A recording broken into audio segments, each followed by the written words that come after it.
Hello, everyone, and welcome to Honey Badger Radio. My name is Brian. I'm here with Mike J, and this is the Nerdcast number 2.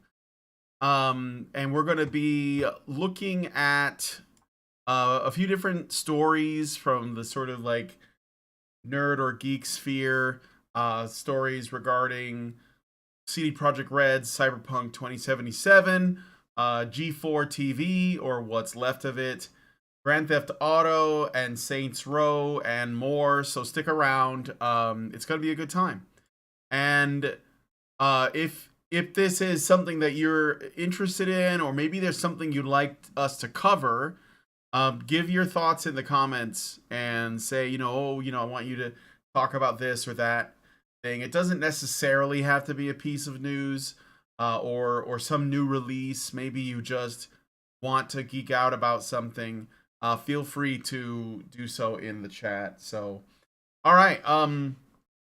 So Mike J, you put a lot of ideas in, and I didn't get a chance to look at them all. So, what are I guess like what are the things that you're most like interested in talking about? Well, first and foremost, I don't know if you've watched it or not, but the Cyberpunk 2077 recently got a Netflix anime. Yes, I did watch it actually. Cyberpunk Edgerunners. Yes. Now, yeah, I haven't had the time to sit down, but I kind of got the cliff notes of it. And it was really interesting to see how much time and effort they put into the anime itself. And it wasn't one of these cases where it was like, oh god, they're gonna try to make an adaptation of it. I bet it's gonna suck ass, like with the abortion that was the Resident Evil show. Was the Resident Evil which one, I guess, because there have been a few attempts with Resident Evil. There was like it was the most recent one, like not the movies. It was the woke TV show that had like nothing to do with the actual source medium. Yeah. Right. So yeah, that's what, because that's the one that I know, and that sounds like the problem. That's like how not. Yeah. A show. That was, oh god, it was such a like just confluence of bad ideas. Like, say what you will about the movies, they tried. They made an attempt. Well, you're talking about the Milla Jovovich movies. I think the main problem with those is they started out wrong in like the in terms of trying to get close to the source material, and there was some mistakes, and then it just turns into a really weird science fiction Matrix thing. Over time, right? And it really like the second movie almost sort of touched base. Yeah. And then it just became zombies versus the Matrix. Well, this is the thing about video game adaptations. Sometimes I ask people about this, curious about their thoughts, but should video game adaptations do everything they can to resemble the source game that they're trying to adapt, or might it be better that they sort of like do their own thing or something in between? Because the reason why I bring it up is like, here's what I have been thinking about. Like, people are talking about, there was an Uncharted movie, nobody watched it as far as I know. Flop. I don't know if it was any good. That doesn't really matter. It was one of those movies that like it didn't do super well, but at the same time people saw it. Yeah. And at the same time, I looked into it, and it had that kid from Spider-Man as the main character. Tom Holland, yeah. And like, don't get me wrong, he's a good actor. He's inoffensive, but at the same time, he had no business playing Nathan Drake. Yeah, exactly. Nathan Drake's, this rough and tumble, surly sort of archaeologist character, and Tom Holland, I don't care how old he gets, he's only going to ever look like a 14-year-old boy. Yep. Yeah, I agree. I don't like the casting. Yeah, But but like, and you can clearly tell he was picked only because he was the hotness in Hollywood yeah, at the yeah, moment. he was in Spider-Man, so we're gonna just cast him. But like, this is what I'm. So they also did a Tomb Raider movie, and I don't mean the Angelina Jolie one from a while back, although you could count that too. I mean, there was a recent Tomb Raider movie that again, didn't do so hot. Like, it kind of came and went. And and the reason why I'm using those two movies is I got to thinking, aren't the Tomb Raider game, the first one, the beginning, right? It's inspired by the idea that, like, essentially it lets you play as Indiana Jones, essentially. And Indiana Jones is the primary inspiration for Lara Croft, and then later Nathan Drake. And then when you accept that, because they're video games, there's like video game stuff in it that may not work in a film context, like, doing flips while shooting your twin pistols, or just killing hundreds of thugs because it's a video game. And so, like, to survive from one set piece to the next, you have to deal with obstacles or solve a puzzle or traverse, an area, which is like what Lara and Drake have to do. And it works for a video game. But I think that when you're telling a story, you're gonna have to like cut a lot of that out, because you got like an hour and a half. But then also, and it's just my thinking, like, it's I don't know that it works, because those games are already inspired by a film that is a classic, which is Raiders of the Lost Ark or whatever, right? And so I'm like, well, you're not going to be able to reproduce that, but you are trying to reproduce a thing that was trying to reproduce that, because the games were intended to do that. I think that even with, I don't remember which one, but they were trying originally to make an Indiana Jones game. And then, like, something happened with the rights. And so I think that is the thing about adaptations. It's very challenging, because you have to, like, it has to become its own thing, even though it's a video game. Like, for example, if you made a game of, like, Mafia, which is another video game, right? If you made a movie out of that, then and you could, but then why wouldn't people just watch Goodfellas or The Godfather or Godfather 2 or something? And again, it's not, it seems like it's those kinds of films are sort of cursed to be copies of copies. And that's one of the things that I think really makes it tough to do those adaptations. And they often do degenerate, which is how you get, these Resident Evil movies that are pale imitations. But if they just reproduced Resident Evil exactly, that might not work either, because it would still have to be, at the very least, a good zombie horror film.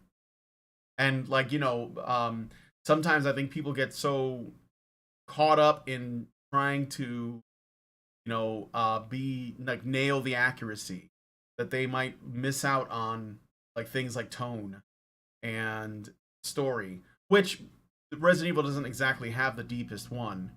So that, there's another one, right? Does that make sense? Yeah, no, I hear you. I get you. Yeah. I mean, I don't think it's impossible. I just think it's really challenging. So, and it makes me wonder if it's worth it.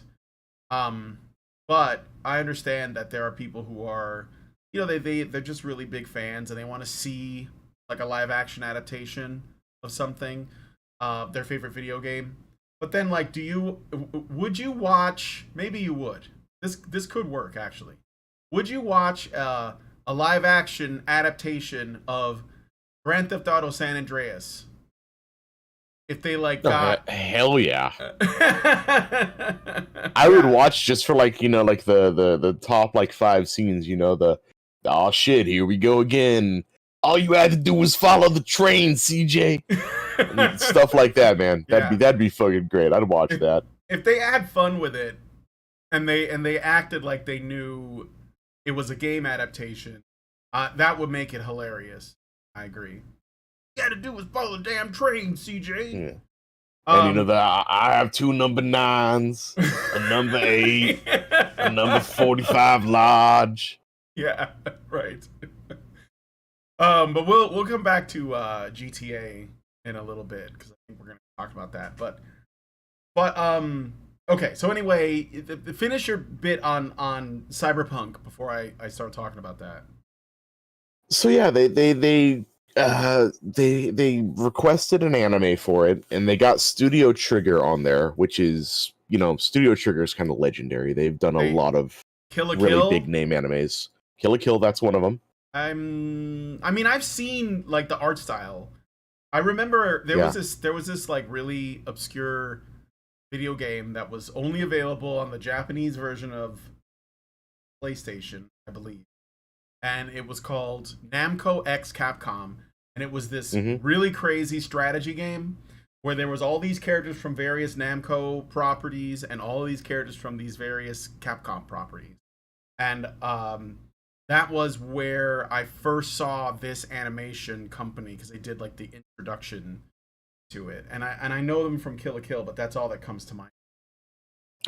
So yeah, it's Kill la Kill, Little Witch Academia, SSSS Gridman, which I think is giant robot stuff, and Panty and Stalking with Garter Belt. Oh, that's them too? They're gonna be doing season 2. Season 2 of what? Of that, Panty and Stalking with Garter Belt. Oh, okay. So yeah, the original was Gynex, but they're gonna be doing season 2. Okay. So yeah, so they got a pretty like well-known and exciting, I guess, animation group to do the anime for Cyberpunk. And you haven't watched it yet, right? I haven't watched it. I've watched clips. I've seen the clip notes. I kind of know how things are gonna go with it. It's not a long watch. I just haven't had the time really to sit down and watch 10 episodes. Yeah, it's 10 episodes. Each one's like 20 something minutes. So, you know, that's about it. And okay, so like I knew about it. I hadn't watched it. I played Cyberpunk 2077, the game. I want to say I bought it like a year after its launch. So the launch came, it was a disaster. You know, the game was unfinished. It was full of bugs. It was. I push back on unfinished. You could definitely go through beginning to end. You could play the game. It was buggy, yeah, sure, but no more than any, say, Bethesda game at launch. Yeah, okay. I mean, like, this is just what I've read and heard, is that it launched with a lot of problems. In particular, I was there. I was actually playing it at launch, so yeah. So like I said, you know, buggy, sure, but not unfinished, not unplayable. Okay, and you also had it on PC, is that right? Yes. Yeah. So most of the problems were for people who were trying to play it on consoles, especially. I remember that because like they bit off way more than they could chew by putting it on last generation and 360. Yeah. Well, which was just a total mistake in my opinion. Yeah, it was an Xbox One. But yeah, like it just, it was a catastrophe. You know, lots of people returned their games and everything, and there were a ton of problems. But the CD Projekt Red made a commitment, and they said, we're going to get this right. And so they recalled, and I don't know, did people get refunded? But like they recalled essentially, and they took it off of the store for the PlayStation 4 and the Xbox One, and they started working probably around the clock to like get it, you know, up and running again, and also trying to fix whatever issues the game had in general that was, you know, even people on PC or might have been experienced. And that went, and so like I wanted the game, and the reason is because I used to play the tabletop game. In fact, I was running a tabletop game of Cyberpunk, you know, online until very recently, because my players just can't make it. But I was always a fan. Like, I have the original Cyberpunk book from the 80s. It's not the first edition of Cyberpunk, but It's like the second one, I think. And I'm a huge fan. I love Cyberpunk. Um, it's like for tabletop gaming, it's like the opposite of D&D, and that's kind of what I like about it. Even though I also like D&D, because sometimes you just want to try something completely different, and that's what Cyberpunk is compared to most RPGs, tabletop ones. And so I was always a huge fan, and when I heard they were doing this, I was really excited.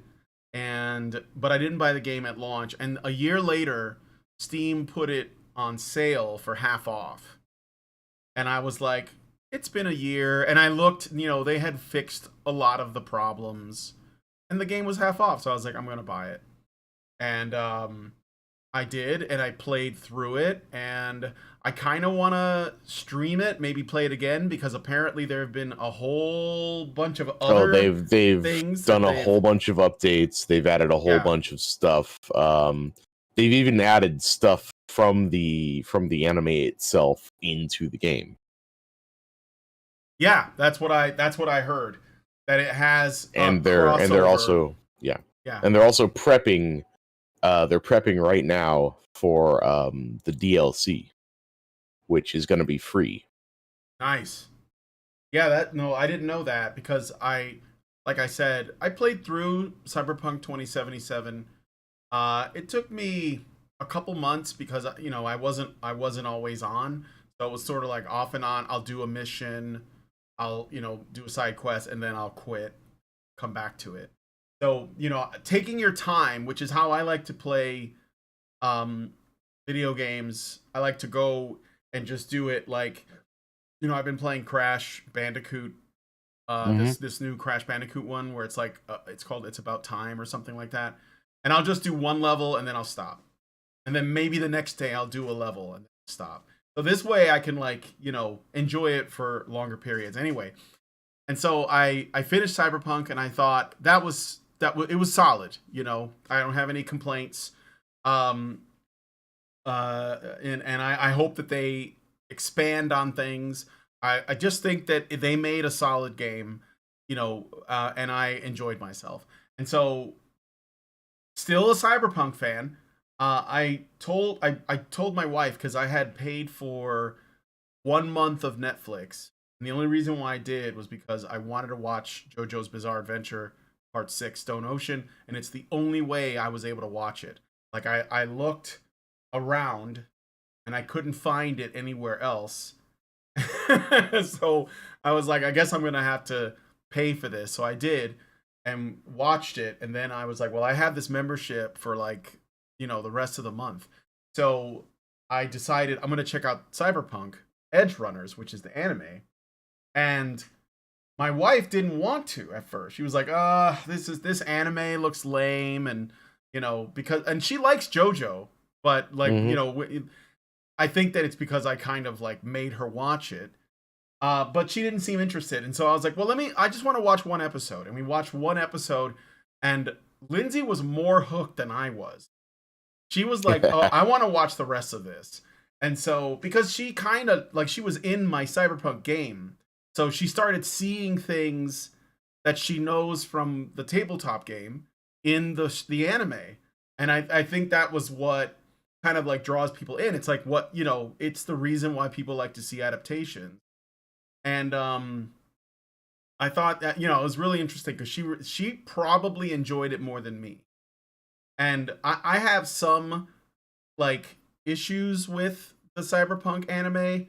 I think it's mostly because it leans into anime stuff a lot, whereas the actual video game and the tabletop game, they're not like that. They're, well, the tabletop game especially is more rooted in realism, so people can just die, and in this it's a little sillier, especially the Lolicon character, because of course, and it's a minor criticism though, but just one that I had to point out.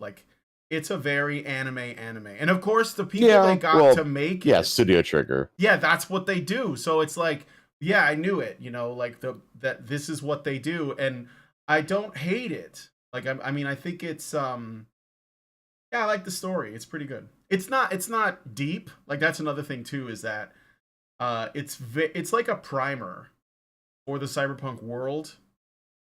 So you could say this anime, this 10 episode anime is essentially in a way it's marketing for the game because And it's funny you say that because that's exactly how it ended up playing out. Mhm. And that kind of leads into what I wanted to get with this whole thing. The whole deeper reason to bring this up was that when you actually give a shit about the product and you Yeah. want to put out something that someone actually wants to watch, it's going to help the franchise, and that's Mhm. exactly what's happened here. Um, with the, I mean, I'm not going to pretend it was all the anime, but there was also a huge patch that was put out, I think, a week or two ago, which added a whole bunch of things. It actually, like I said, added some cross promotion stuff with the anime, but that and the hype for the anime and the new people that it attracted made the game shoot up to like from very fair and middling numbers to over 100,000 concurrent players for a game that's been out for what, almost 2 years at this point. I believe so, yeah. I believe 2 years. And that's just to show you, like, that's the power of not only positive press but like just adequately hyping up something with a good franchise related media. Mhm. Yeah, so that's one of the things I got to compliment them on cuz it really is it's kind of an obvious marketing of the game, but it's not like shallow. Like I think that the Studio Trigger they wanted to tell a story, and they Hmm. did tell a story. And the story, I don't want to give any spoilers away, but it's basically a story of sacrifice and um well, I don't want to give up anything else, but what it so it has like It is a very cyberpunk story. Like, yeah, yeah. when I kind of watched the cliff notes and sort of descriptions of it, and I basically said to myself, like, they got it. They Hmm. understand it. They understand cyberpunk. Well, It's that not it's not happy, man. yeah, It gets grim at it times. gets grim at times. And I guess like that's why like the lolicon character annoys me because it's almost like the Taika Waititi character that always comes in and like can take the like the if there's like a real serious emotional moment happening that we can dwell on, she can ruin it, like just coming in and a really loud, really wild character. And it's my primary problem is the lolicon. I don't know why they thought that was a great idea, but I understand they wanted like a little spark plug that's constantly shouting. I get it, but maybe rein it in a little bit. um but as far as, yes, like the story itself, uh I think that it checks all of the boxes. And I'm not saying that to say that it's done in this methodical way, but that it does what it needs to do. So if you're someone who doesn't know anything about the cyberpunk setting, you don't know like what it is, what the time period is, where it takes place, like why it's special, what makes it cyberpunk as a genre. um this anime will basically lay it all out, and that's the real advantage, I think. In a way, other than the problems with the launch, I think I still believe that the reason why it didn't do as well when it came out, despite the even if there were no problems with the launch, I think it has maybe a lot to do with the possibility that the average person doesn't know about this as this setting as a tabletop role playing game. And the only reason why they were interested was probably because CD Projekt Red was involved. It's sort of like how, how many people who played The Witcher never read The Witcher. And then CD Projekt Red made the game, and then everyone was like, I'm going to play the game because I've heard great things. And then after that, maybe they're like, I think I want to read these books, or watch the Netflix series or whatever. And I think this is sort of like that, where the anime lays out the whole setting and everything, and then it becomes really easy for people to like appreciate the world building, and then they'll get more out of the video game, or maybe they'll even go back and they'll go and find the tabletop game. They just released a new edition of it with new rules and everything. And if you're into tabletop gaming and you've ever wanted to try a different setting, then I would suggest you look into Cyberpunk. It's called Cyberpunk Red. Yeah, prior to the launch of the game 2077, Mike Pondsmith, the creator of Cyberpunk, actually hosted with a few other like prominent tabletop people. He actually ran like a Cyberpunk Red one shot. Matthew Lillard was one of them. That guy's always popping up in places. Yeah, and Mike Pondsmith, if you've never like watched the guy, he is hilarious. Yeah. So yeah, I think it's kind of it's a neat idea, and it worked out for them. And now I'm even gonna go back and play Cyberpunk 2077 again because I didn't know about all of the changes, and that's gonna be pretty cool. So if you want, I'll just put it out there. I don't know if you guys would be interested, but if you'd like to see me play through Cyberpunk 2077 and basically like nerd out on all of the lore because I know it like backwards and forwards while I play through the game, let me know in the comments because it wouldn't be hard for me to implement. So Mexi Man and Cheese gives us $5 and says the anime explains the world in a way The Witcher never needed.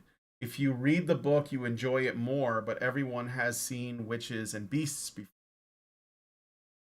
Well, when you say if you read the book, are you referring to The Witcher? I mean, I don't know. I'm just asking.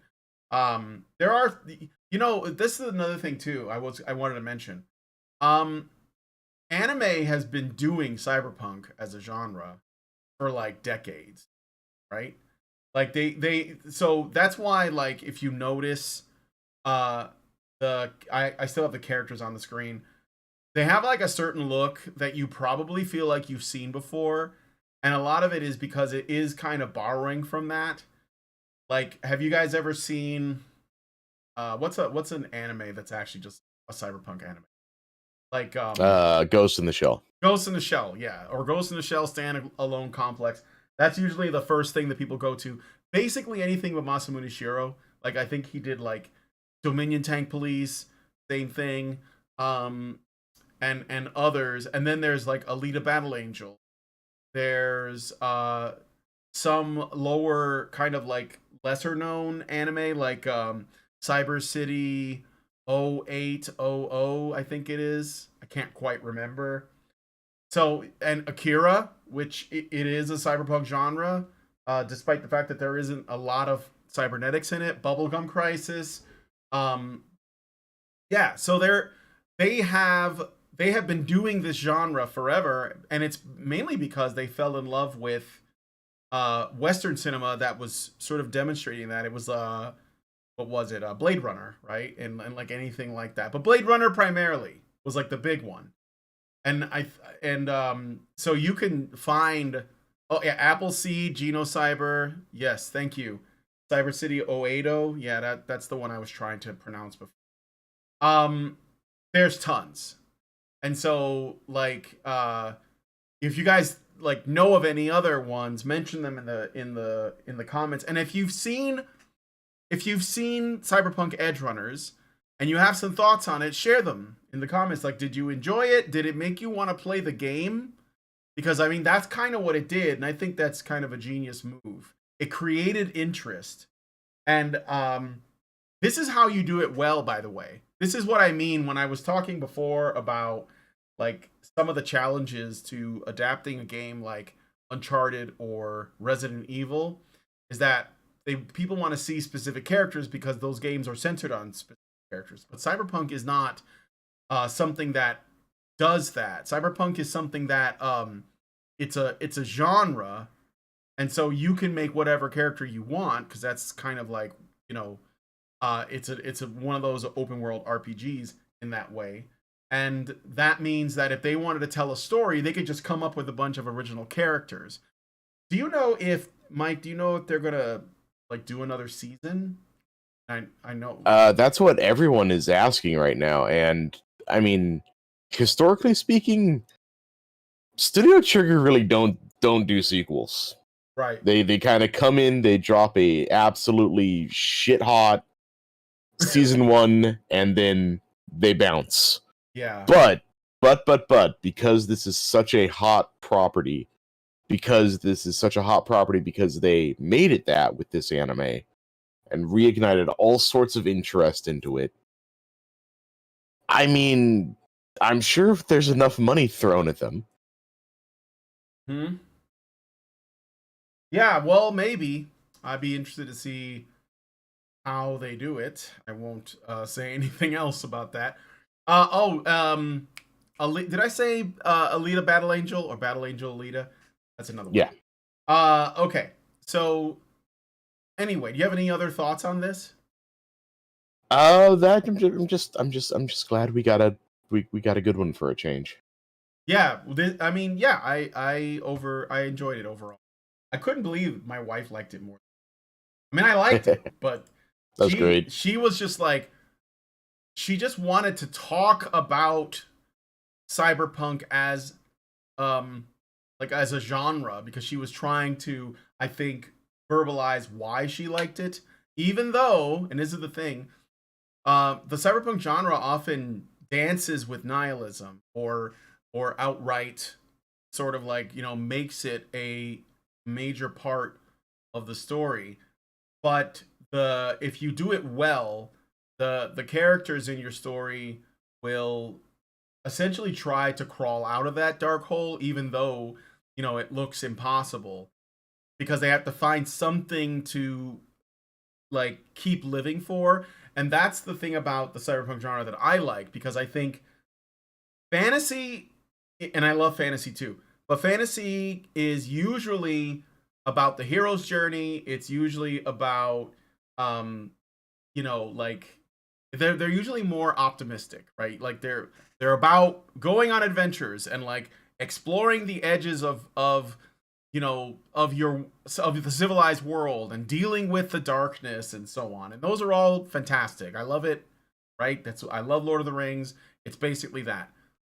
The Cyberpunk genre is like it's kind of the opposite, because it's you're in the shit. Like everything sucks, and yeah, it's very, very hopeless. Yeah, but for whatever reason, the protagonist, they might be cynical, they might be you know, they might have an addiction, like they use to cope or whatever. They usually have a problem of some kind.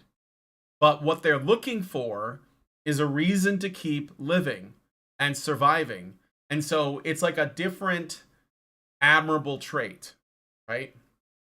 And so that's what I like about it. And there are themes of, like I mentioned before, sacrifice, and they can be really interesting to talk about from a gender lens, which that's what Lindsay was bringing up, and I thought it was quite, like, I thought that her takes were pretty great, and it's what she wanted to talk about. So yeah, you know, I think that's why the genre attracts me, you know, because it's like very dystopian, but you know, there's somebody that just wants to have a relationship with someone, you know, despite everything, or they want to whatever, like just like you know, get like a little bit of humanity. Maybe they want to like leave the city.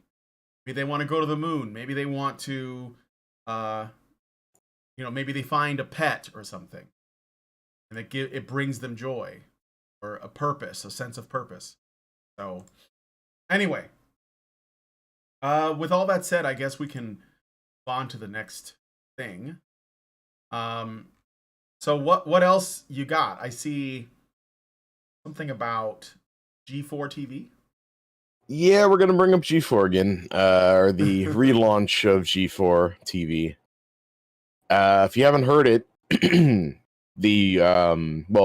from last week, I'm sure you remember the massive layoffs that were happening. Yeah, and the momentary celebration by Froskrin, one of the more infamous personalities in G4TV, who was like, I survived the layoffs, and then like 2 days later gets axed. Because that's not really just a great thing to celebrate the way you did. And apparently they're not done.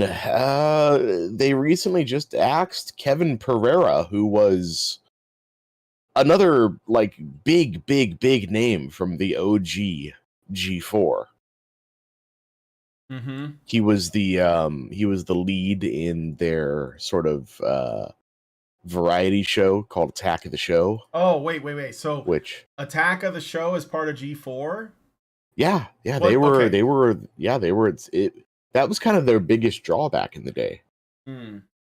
Because it was like I said, it wasn't about any one thing in particular. It was sort of just a pop culture sort of show where they would, they'd talk about video games, they talk about movies, they talk about Is that whatever what Attack was of just the Show in was? the medium. Yeah. I've never seen these things. So. Oh, dude, I wouldn't say I religiously watched it, but from like the combination of things in my life at that time, I would end up getting back from school right around the time the show was starting. So that was just like my come home, I'm back home, I want to just relax and veg for an hour before I start thinking of dinner, before I start thinking of homework, before I start thinking of getting on my computer, chatting with my friends. And I'd just sit on the couch and I'd watch that. Was that like basic cable? I gotta ask because I'm just thinking about my childhood, and so it's sort of showing our age difference. And the show that came closest to a show about video games was so lame. So like, okay, so was this like a cable thing, like an MTV? It was definitely cable. Yeah. So the show that I remember. God, it was so lame. There were a couple. I can't remember the names of them, but there was one where it was like essentially a game show, and the kids or the contestants, they had to play video games like Pac-Man. Yeah, I know what you're talking about. That was on Nickelodeon, I think. Starcade or something. I'm not sure. And then there was another one that like it was like a quiz thing. And you would like ask people questions regarding their knowledge of video games. And the thing is that at that time, like there were not a lot of video games. Like the industry was not that big. So it was like the 16-bit era, the 8-bit era. Maybe like the 8-bit era at most, I think. Because like or the 16-bit, yeah. And they, you'd get like these lame questions. And the guy, he was clearly like, this is just a job. I'm kidding. I don't want to do this. It was hilarious because my little brother got into it. But God, like, it was cringe. Hey kids, like, do you like Mario? I'm gonna find the names of those shows now that you got me. Yeah, oh God, I it's on the tip of my tongue. I don't remember what it was, but so yeah, I gotta. So there was a TV game show called Starcade. And then there was that other one where they like had oh God, like I don't think they were like in full mocap suits because that wasn't a thing yet, but they like had sensors on. They had to like act out the game. Oh really? Maybe. But it was just like it was hilarious because it was working with like they could see like these producers, they could see that video games were blowing up. And they knew that there had to be a way for them to get in on that. And so they would make these shows and but like, it was like they were it was just called Nick Arcade. Okay, that's what I was thinking Nick about. Arcade is what you're thinking. I don't know what that is. Yeah. Let me see. Maybe there's more no, god damn it. I put in like video game shows and then I just get no, it's you just get shows based on video games or video games based on shows. Yeah. But anyway, Nick. Yeah, I got a good gif of what I'm talking about here. Put in the live show. Put it in the live show chat. Like they'd have like rudimentary sensors on them, and they would have to like act out things that the game was doing, and like it was primarily like a quiz show. But then the end would always come down to this, where like they had to like hop or jump or dive or duck. Never heard of it. This shit blew my mind when I saw like, oh my god, I want to do that. I'd fucking dominate this. Yes. Oh wait, was it like Video Power? Video Power, that sounds familiar. That might be what I'm there was, like I said, there was one that was like, oh, I remember there was another the show I'm thinking about is not a quiz show, although there was a quiz show, but it was about tips and tricks and secret codes. And so if you watched it, they would like give you the inside scoop on like, the Konami code for your Contra or Life Force game, or they would just basically tell you like, oh, here's how you get the 99 lives in Mario Brothers, right? And that was that was such a big deal because you couldn't easily get access to like those kinds of secrets or tips and tricks unless you bought like Nintendo Power Magazine or something. And like that wasn't accessible. So I just thought, it's just really funny how the entertainment industry has tried to essentially like stay on top of things, because that's kind of what that is, right? They're like, well, we're gonna make a show and we're gonna give people tips and tricks. So all right, I hope that you guys are all migrating over here. It looks like you did, so appreciate it. I'm sorry that the first link didn't work. I don't know what that was. That was just YouTube being YouTube. So welcome to the real show, and hopefully you guys will stick around. Okay, so yes, thank you for sending me that GIF. That's hilarious. So what else? You said that because I figured everybody was fired anyway. So since the whole like firing thing from last week, who did we lose? Was it Kevin Peralta? Kevin Pereira. Kevin Pereira was a really, really big name in the original G4. Like I said, he was the host of Attack of the Show. I believe he got started on Screensavers back in the day, which was sort of like a precursor to like a lot of tech help stuff that they did. It was like very, very OG sort of G4. It was back when, I think it was back when it was still Tech TV. Mm-hmm. And he was, I think he was an intern for Screensavers. And he like kind of sort of had his own sort of personality. They're like, hey, we like him. Let's have him host something else. Mm-hmm. And then they let him co-host Attack the Show with Olivia Munn, starting I think back in 2005, I want to say. And he got known for that. He got known for not hosting, but like being there for G4 for the E3 Expo. Yeah. And he kind of he was a sort of a well-known commodity back then on G4 TV. Yeah, do we know why he was let go? Was he one of the guys that was like when Frosk, essentially just attacked her audience and called them all sexist chuds or whatever it is she called them. And then there were a bunch of men on the panel, right, with her. I don't think he was one of them.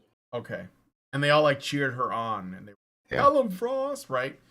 Because I was wondering like if those guys all got fired too. Like instead of like reining that in, they all just essentially just cheered for her because she was saying something that they liked. And that includes Adam Sessler, who, by the way, is an insufferable douchebag. I'm just gonna say dude, it. no, yes, He like, like oh, he like I did it, he threaten dude, Trump supporters or something? Like he's done and said a whole bunch of stupid shit. Like yeah.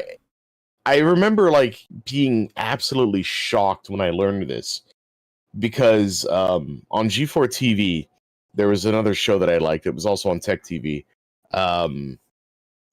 It started, I forget the name what it started as, but it became X Play, and that was Yeah, their right. video game review show.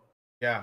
And that was a really valuable service for like the mid 2000s because Not a lot. back then, the only way you would find out if a game was bad or not was you either had one of your friends that played it, or you managed to track down somebody on like an obscure like video game forum Mm-hmm. and heard their thoughts of it, or you played the damn thing yourself and came to a conclusion. Mm-hmm. But they were actually there, like giving like, hey, here's the game, here's what we liked about it, here's what we didn't like about it, here's a 1 through 5 rating and our final suggestion on it. And that was cool. That was cool. That wasn't something that they were, really doing at the time. You'd have to like I said, do one of those things or buy a magazine, an actual physical magazine, Mm-hmm. like PlayStation magazine or Mm-hmm. Nintendo or whatever. And he was on there and he was a likable character. And then later I learned that he was just that. He was playing a character. That was not the real Adam Sessler. Yeah. And I remember, right during Gamergate, I saw him and I had to like almost do a double take and verify I was actually looking at who I thought I was looking at. And lo and behold, oh look who's palling around with Zoe Quinn. Ugh. It's Adam Sessler. Yeah. Look who's saying like, we need to, make these people afraid. We need to dox these people. We need to Yeah. harass He these did say people. that. And it's like, oh man, really, dude? Yeah. Well, I mean, I think guys like Adam Sessler that say those things, especially like so boldly, because like this is David Jaffe, the guy who developed God of War. He's the same way. Um, they believe that they're in the majority and that what they're dealing with is a very small group of lonely, angry incel chuds. Like that's what they believe, right? They believe this. And so that means that they have no fear in essentially saying exactly what how those people should be treated. And what I think that most of these people don't realize is that what if most reasonable people that have a problem with whatever it is that they're blaming on sexism or racism, they don't actually, they're obviously not those people that they've created in their mind. They're just people who are sick of the wokeness, or they're sick of being preached at, or they're sick of being told that they're terrible people because they don't agree, you know. And Sessler can't. He doesn't have the humility, like it doesn't seem, to be able to take a step back and say, maybe I'm wrong, or maybe these people have a point, or maybe they're trying to be reasonable and we are bullying them. That's what it is. It's somebody from, like he's literally like a more, you could say, culturally powerful person, and he's essentially like, shitting on the people who essentially pay his checks, and it's because the self-righteousness is so addictive. So yeah, I mean, that's really scummy, but I'm not all that surprised because I think that people who work in entertainment, you end up in a kind of bubble, and you have to work really hard to try and remain like rational, because if everyone around you is repeating the same stuff, and especially if you're working with a bunch of women, you're going to hear the same talking points, and then you're going to start to think this is the norm. And then when they say there's a bunch of chuds who are sexist and racist, harassing me and sending me death threats, the guys like Cecil are going to be like, well, I have to do something about that. And then he, because he's sure that those people can't be lying or exaggerating or playing the victim or whatever. So, of course, he goes and defends their honor. And if people are paying attention, it should reveal that he's. I think the crazier thing is that none of this seemingly, I mean, I might have been too naive to notice it at the time, but seemingly none of this bled into the original G4TV. Like they, I guess, did themselves at least justice by not including that, Yeah, I was gonna ask, like, who the hell's left at G4TV that people want to watch? No one really that well, no one really from the OG crew. Like, but that's why I think they've got like it. Blair Herter, yeah, and maybe like one or two other names that, like, oh, I kind of remember that person a little bit. They were someone on a thing from a thing. I don't know if that can be salvaged. But like the rumor is like that Adam Sessler is going to be getting fired next. Yes. And I mean, with Kevin Pereira, it was always going to be a short-lived thing. He was, I guess, I don't know if this is, revisionism or that's something they're just saying to cope, but they were saying like, oh, he was never going to be there full time. It was just a temporary thing. Yeah. Him returning. Yeah. And he was going to sort of pass off the torch for Attack of the Show. He was going to, make sure it was getting up to speed, that it debuted, it was flying right, and when he was no longer needed, he'd take off. But yeah, it's like I said, they're stripping away all of the reasons anyone would want to watch this. All the original people, all the people that are like, hey, I remember that guy. And it's like it's dying all over again. It's like they're leaving this. It's a shell of its former self. Yeah, and the other thing too is like I think G4 as the format existed when it was originally on, which I didn't watch, but I considering the timing and everything, it made a lot of sense for what it was at the time. It and of course it was popular. It was a TV show, right? But like no one watches TV anymore. Like television is a dead technology, like really dead. If anyone watches anything, it's like streaming. Are they gonna start a streaming show? And how are you gonna do that? Because the thing is that like video game news or any news, it moves at freaking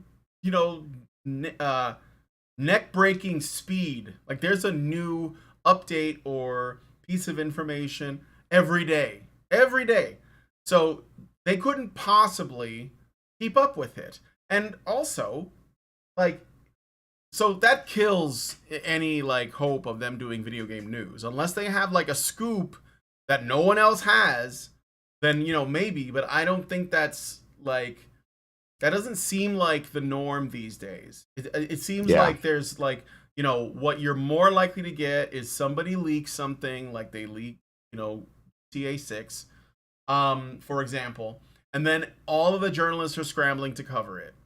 And they're all going to put out like, similar stories at the same time. So what could G4 possibly offer except the same thing those places are offering? And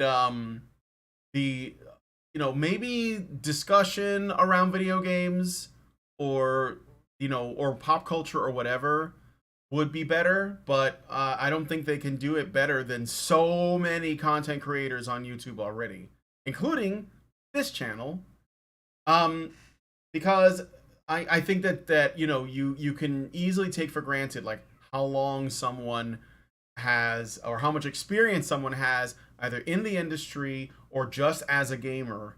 They can talk about like how the landscape has changed or whatever, or anything that people might be interested in. And I don't see how, even if G4 still had all of its people, I don't see how it's going to stand out. Like we don't live in that world where there was like, a short list of what would you call it? Like reliable sources, I guess, Hmm. or authorities on something, or cultural authorities, cultural leadership on something. We don't have that anymore. It's all democratized now. Anyone can make content about anything. They can use their phone and put it out. And I don't see how G4 could possibly compete with that. Plus, they're, because they're ideologically um, sort of biased, it's actually going to give them even fewer people, because most people don't want to hear about all that shit. They want to hear about the news regarding the game that they're interested in and nothing more. And if you start to, preach or whatever, I think you're actually going to drive not just like people who are anti SJW away, but just normies. Like, I think the normies are really sick of this, and I'm seeing that with a number of other things. So I don't know, man. Like, if you owned G4 and you wanted to like make it relevant, how would you do it? That's a tall order because, Yeah. like you said, right now they're at a time where they're in. If you discount the current drama, they're in a time of very very little renown. Yeah. There's a few people that remember them and have looked and like heard the name. No, hey, I remember them. And they took a look and they went, oh, they're nothing like I remember them. Yeah. Fuck that. Yeah. And sort of kind of just bounced because they're, like I said, they're no longer what they used to be. They're no longer the same level of relevancy. And like you said, it made sense at the time. They were tragically a few years too early to the table once video games actually blew up. Like if they had been just, I think, 3 years uh Mm. later to what they were doing, they would have arrived at like the perfect Goldilocks time when video games were just blowing up, Yeah. and sort of was, in the process of infiltrating the public consciousness. Mm-hmm. And but they did what they could at the time, and they did a good job. Like it was almost like they were the Pony Express of video games. Like it was back in the day. There was, like I said, Yeah. very little That makes sense. information out there, and it was like, oh boy, did you hear about that E3? Did you hear about that game that I liked that's getting a sequel? When's it coming out? I don't know. Yeah. Eventually, Yeah. I guess I'll just have to, go to the local GameStop for the next 3 months and keep asking them. They might eventually know.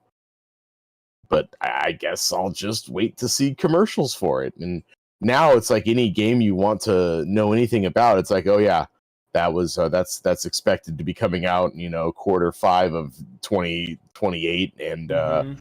you know they might have some setbacks. It's going to push it back to 2030. I don't know. Mm-hmm. I'm not able to find, like, I was just thinking, I remember back in the day when we watched television, and there would be ads for movies and video games, and the whole point of it was to create like super hype, right? And I was just thinking, like, since the internet, I'm sure that there are ads out there, but I feel like I don't ever see them. And so when a game comes out, and then you'll see marketing for it, but I can't tell if it's like I can't tell the difference between a real video game. I don't know what I'm gonna say, real video game, which um, probably has either a multiplayer or a single player experience, and it's the ad exists to show off like the graphics and the gameplay, um, and you're supposed to be able to, essentially just buy it, right, and play it. That's what I mean by a normal video game. And one of those, like, either free to play games, which usually all they look the same. Like, they'll be like, "Oh, you got to play this RPG," and it's like some Chinese thing that's extremely flashy, and it can, like, suck you in, like, with its graphics and everything. Or it's one of those, this is obviously a cell phone game, where it's like the knight needs to get to the woman and there's like a puzzle. But I'm like, I'm not feeling hype for any of it. Like, yeah, there's a select few things that I'm looking at and like, okay, that looks interesting. I might give that a shot. I might, wait for that to go on sale, or I might wait for a really deep discounts. Yeah. But like, go ahead. Sure, the Cyberpunk DLC. That's one. Yeah, I'm interested. I am struggling. What, to think of other games? Yeah, like not... I'm sitting there just like, what is coming up? Well, this is the thing. Like, this is the thing that I've noticed, and I think part of it is there are a lot of changes coming with regards to, like, I don't know how to describe it, models. So, because like Overwatch, right? Overwatch 2 is coming out. It's going to be free to play. And the fact that it's going to be free to play really worries me.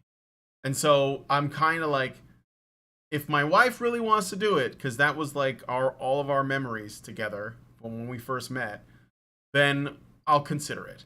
But if she is disinterested or not that excited, because maybe she's burned out because we did play the crap out of it, the first one that is, then I'm probably fine to skip it. And I think that, well, I mean, dude, since it's free to play, like, hey, what have you wasted a little bit of time and bandwidth? Yeah, I that's true. I could just play it anyway, but then that's the part that, like, kind of worries me a little bit, because then I think it might just, like, if it turned out that they're like, hey, you want to buy this special currency so you can unlock these things, or this other special currency that you can use to, I can't stand that. Like, I don't want to encourage that in any developers. So I feel like even if I downloaded the game, I will be telling them that this is okay. And they've done this with a lot of games that I thought this could be a pretty fun and solid game if they had handled the release differently, or the model that they're using. And the other thing is that I understand that it's tricky too. So I'm not saying this with no sympathy, because again, when this is the thing about video games, okay, that makes them different than, say, movies. If you release movies, if you're responsible for putting out films, right? There might be a film that, like, everyone wants to watch, right? Like, it's the hit of the weekend, whatever it is, and everyone goes to the theater to see it, like the Top Gun, right? But then, like, once they've seen it, unless they're only interested in watching it again, which some people might, but most people won't, right? They're just gonna be like, oh, I've seen that.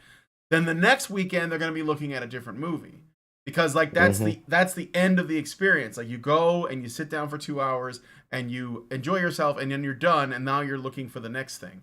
But when it comes to video games, there's, like, what they're trying to do with them, and I think this is a good thing to do, is they're trying to get you to keep playing it, obviously. Yeah. So they don't want you to just play it. No one sits down and plays it once unless it's super short, and then says, or they hate it, and then they're like, done. I mean, they want you to constantly come back to the game to do more things. This is like how GTA became what it is, or Red Dead Redemption. These open world games. They did it with Elden Ring. They did it with The Witcher, whatever. And so they want you to be, like, invested in the game. So with open world games and RPGs, it's basically, here's a shit ton of busy work. You bought the new Assassin's Creed. Hope you like wandering around and going to waypoints. And of course, some people do. They just do that. Cyberpunk was the same way. there was a lot to do in the game. And so because it's always a massive time investment whenever someone decides I'm going to play that, or if it's the case with multiplayer games, you know, like if you're trying to decide between Battlefield, COD, and I don't know, like something else. I want to say Fortnite, but Fortnite was made free to play, so I'll say Battlefield or COD. Um, if you wanted to play them, then you couldn't play both. So you were just like, well, I'm gonna play whichever one I think is better, or whichever one my friends are all on, and that's what we're gonna do. And so there is a investment in the community because the more people who are playing those games online, the longer obviously life the game has because it games like COD they depend on an online active online community. And so this is a problem because if there's someone else who makes a shooter and no one plays it because they're all playing like the hottest one, which is kind of a, I wouldn't say it's a trap, but it's like it's going to happen if you are on this game and your friends are on the same game because you told them, look, I'm going to get into this. I want you guys to get into this with me. And then like, you know, that community just grows and expands. This is like why I guess Halo, which used to be like the big, you know, big dick kid on the block, is no longer that because whichever, I don't know which one of the, you know, call it whether it's Call of Duty or Battlefield, but like, or maybe something else, another military shooter. One of them is dominating, and so the other ones they're gonna lose money on that. So I think the other thing too is the last iteration of Halo they put out, they completely dropped the fucking ball on it. Yeah. They were saying this time last year that it was going to like, oh, we're gonna release it, and then the month after that we're gonna have multiplayer co-op, and Oof. yeah, no, they still don't have that. Wow. Which I don't know about you, but that's like one of the biggest pools of Halo. Yeah. Yeah, I could see that. Someone in the chat asked me, Josh Chasen said, Brian, do you have an Xbox? No, you have. I know you have a PS4 and maybe a gaming PC. Remember, it's been a while since you did one of those shows. Have you tried Halo Infinite? I have the original Xbox, and I did keep it. And the only reason is because I have Halo 1 and 2. So, like the first two Halo games.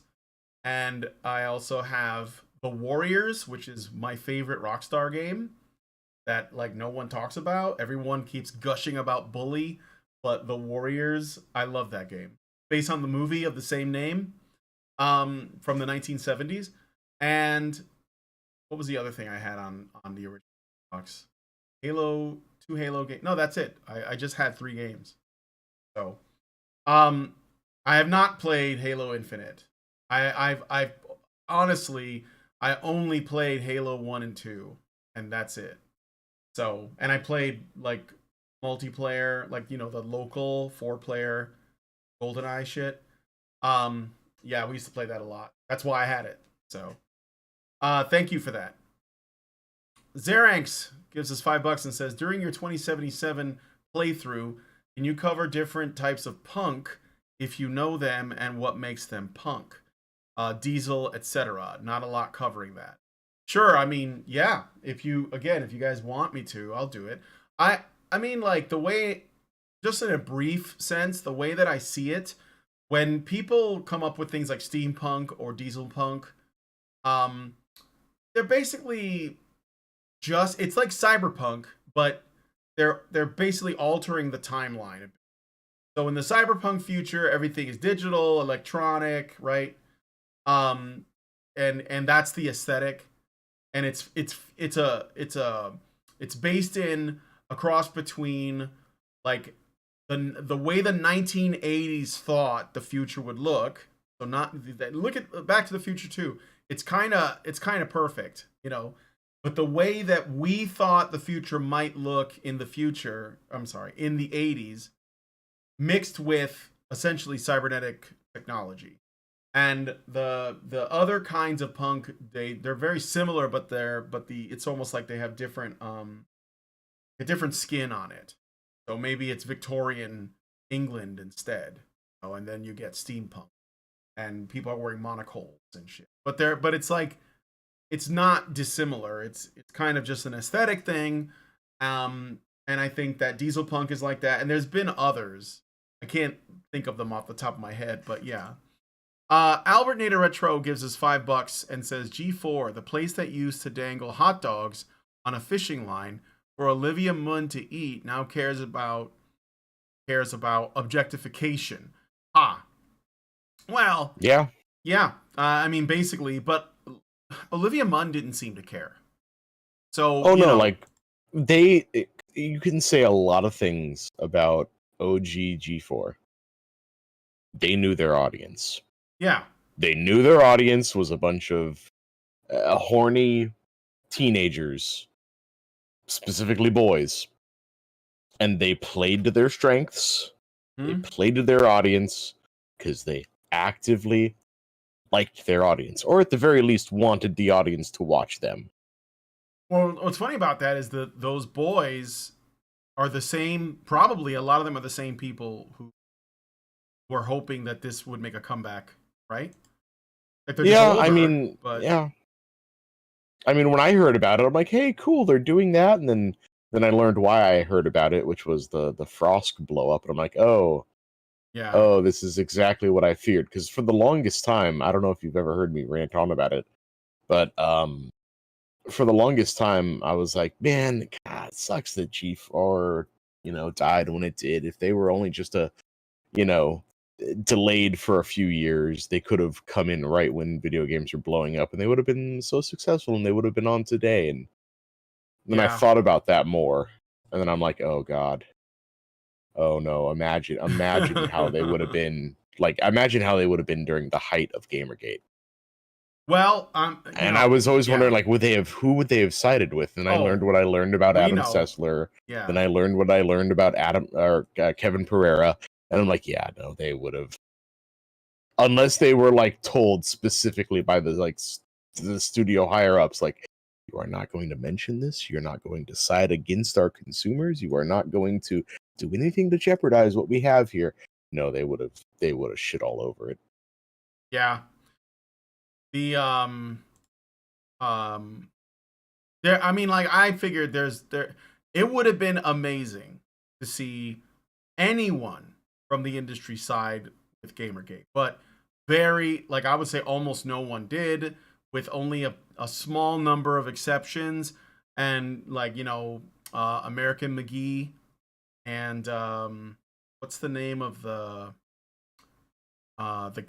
guy Notch? Is that the guy's name from Minecraft? Yeah, Minecraft. Yep. Yeah. And the dude that made that one game that was like it was like a medieval, like really, really simulatory medieval game where it takes place in Bohemia. Oh yeah, Kingdom Come. Kingdom Come Deliverance, yeah. But those were devs. But like in terms of the media, I don't remember anyone. No. And it was a combination of like frothing at the mouth hatred, or at the best, what? Yeah. Yeah. Well, again, they had to. I don't know. Like it's like I don't know. I have like some theories about why this is, but I have to like reformulate my thoughts. I think there's something. It's just like a conditioning of the generation of people that work in this industry when it comes to women. And that's the funny thing, is that it is specifically, I think, it starts from women, and everything else falls into place afterwards. Once you have sufficiently convinced people that someone is a misogynist or hates women, everything else becomes easier to accuse them of. Then you can call them racist and all this other shit. And people don't even ask for evidence. They don't even like look into it. They just go, well, you pissed off the women's. And I think that's why Frost felt so, like, essentially emboldened to just say what she said, because it's almost as if some of these people know that making an allegation of sexism is more evidence, like that you are sexist than any actual evidence of sexism. Like you can just say it and everyone who is around you will just believe it and they won't challenge it. And the people accused, most of the time, they end up trying to like explain why they're not sexist, which only further reinforces the fact that they are. And obviously they're really concerned with that label being put on them. So they constantly have to go, well, look, I don't hate women. And this is exactly the thing, by the way, that it's the same trap that a lot of conservatives fall into. And this is why, like, I was talking to my wife about this the other day. I said, why don't people get really angry and offended when someone calls them racist or sexist? Because I said I'm not saying that like if you can't like that you should act really emotional like they do, but you should become angry and like verbalize exactly what you think of them for even daring to do that. Because the truth is that if you get accused of racism or sexism or whatever ism, it's very dangerous for you. Like these are all very serious things. I think I've got an answer to that, and that's because they've made it one of these allegations that the more you deny it, the more it obviously has to be true. Yeah, of course, especially if you try to convince them. So, with logic or whatever you're trying to use, that you're not the thing that they're saying you are. But what you have to realize is that these people don't care if it's true or not. They just know they can use it on you, and then you're going to basically shrink and be like, no, please, I'm not racist. I have black friends, or I have whatever, right? I'm married. I'm not an incel. Like, they don't care about that. So what you got to do instead is you got to say, you know what? I really resent the fact that you said that about me, because you are putting my life in danger. You are basically saying or calling for other people to cancel me. And like this is beyond the pale. Like you should just tell them to their face, no, I will not accept these allegations. This is ridiculous. We should go to the police. Like take it all the way to the, like make them own that allegation and they will crumble. Because like they have to know. Well, they do know it's serious. Like if someone says you're a racist, you could lose your job. You could lose your bank account. You could it can do all kinds of damage. And this is the thing, like these people, they use these words so casually, and then all of their friends will be like, oh, so-and-so is racist. Well, we're going to cancel him. This guy shouldn't be allowed to work at this company. I remember they did that to us, like some of these like feminist activists that were obsessed with Honey Badger Radio and Karen and stuff. When we did the ICMI 2019 in Chicago, which is the last time we did anything together. Good time. Yeah, David Futrell and a couple of other Echoplex Media, a couple of other like feminist activists were like contacting the hotel. They were trying to convince them that we were white supremacists. They, and it's basically the same. And what they were trying to do is get the hotel to essentially kick us out. Now, it didn't work, but that doesn't mean that what they were trying to do wasn't absolutely just deplorable. And I think that one of the reasons why they do it is they don't think there's any consequences. So I think that like like if you get accused of something, just become really confrontational. Just say that is a terrible thing for you to do. You don't have any evidence of that. Whatever, right? We're like, I'm not gonna listen to you anymore, or whatever it is. But just do not, under any circumstances, try to clear your name, because they don't have any proof. And of course they don't, because they're lying. And they're lying to try and destroy you, because they want you out of the way. So, anyway. So what else do we got? Sorry. The other thing was going to be talking about, I don't know if you've seen the game or had any interest. Yeah, the Saints Row reboot. Yeah. So, And yeah, wow. go ahead. So what do you? Wait. Okay, I never played Saints Row. It's basically like GTA, but more insane, I guess, is what I heard. Well, okay, rant time. Okay. I originally didn't know anything about Saints Row because it didn't exist at the time. But I remember I had a 360. I had maybe like a handful of games. This was back in high school. I had just opened up my bank account, which shows you like where I was at the time. And I knew this one guy in class, and he's like, "Dude, gotta get this game. Gotta get this game, man. This game's gonna be great. This game's gonna be great. Get this game." Like, I don't know. I'm not sure. He's like, "There's a demo." I'm like, okay, well, I'll download the demo, and it'll take me like the better part of a day with my shitty DSL. But Man, let's see about it. I remember when you get demo discs inside of magazines. Oh, dude, I love those. Yeah. I fucking loved those. Yeah. But I downloaded the demo. Yeah. And I must have played that when I first downloaded it. I must have played that for like 6 hours, man. And it wasn't a particularly long demo. It was long in terms of a demo.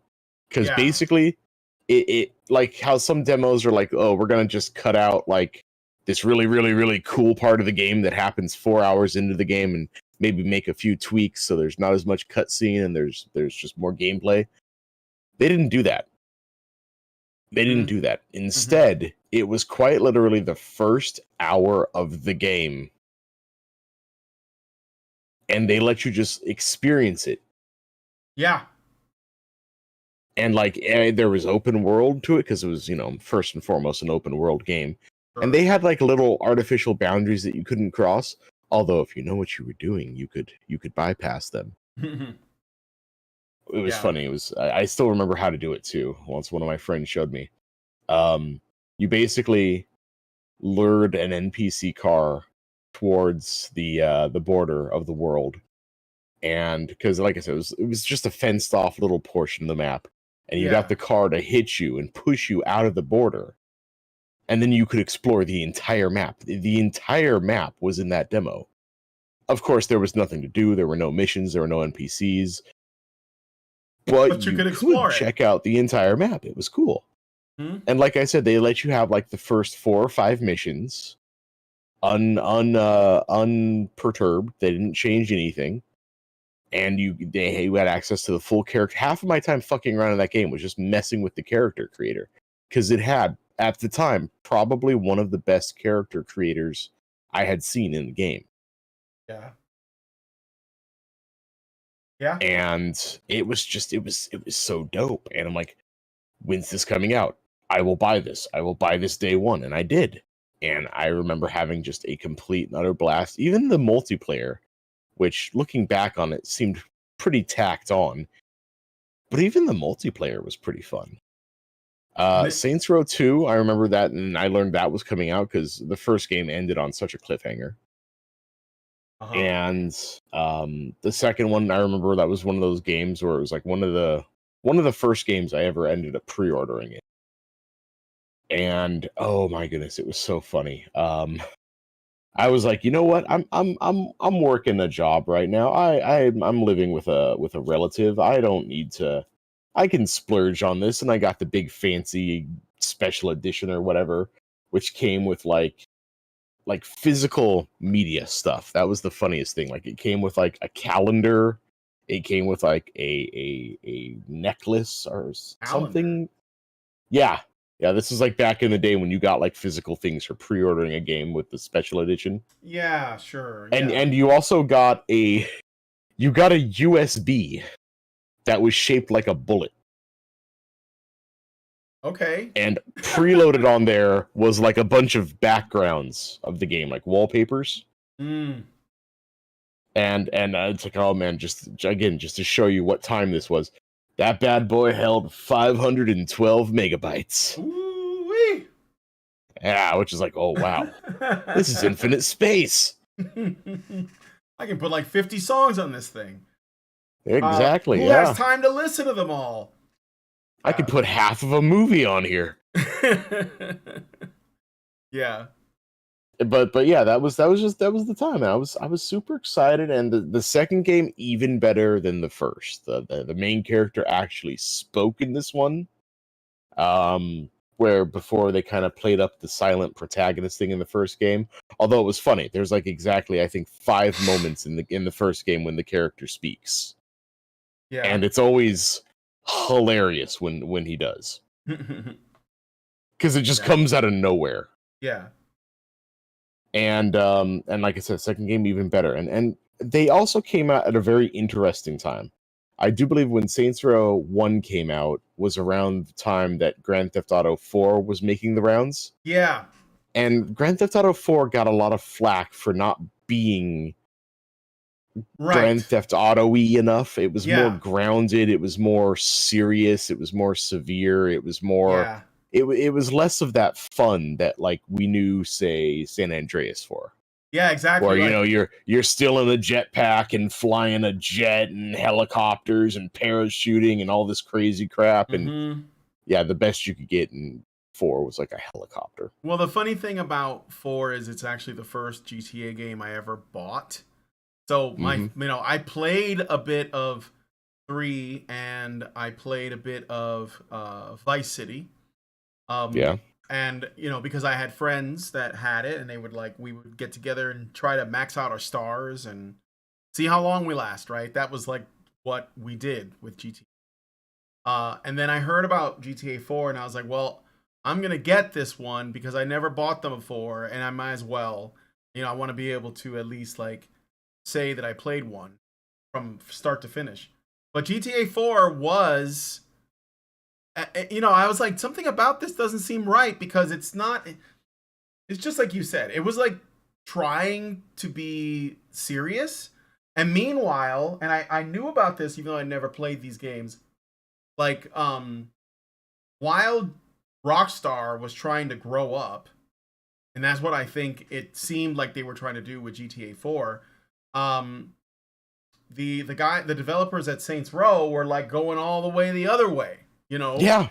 They were like, well, here's a big giant dildo. They were like, we're gonna be, well, that wasn't until the third game. Yeah. But yeah, we're gonna be extra zany. We're gonna be all that fun Grand Theft Auto was and more.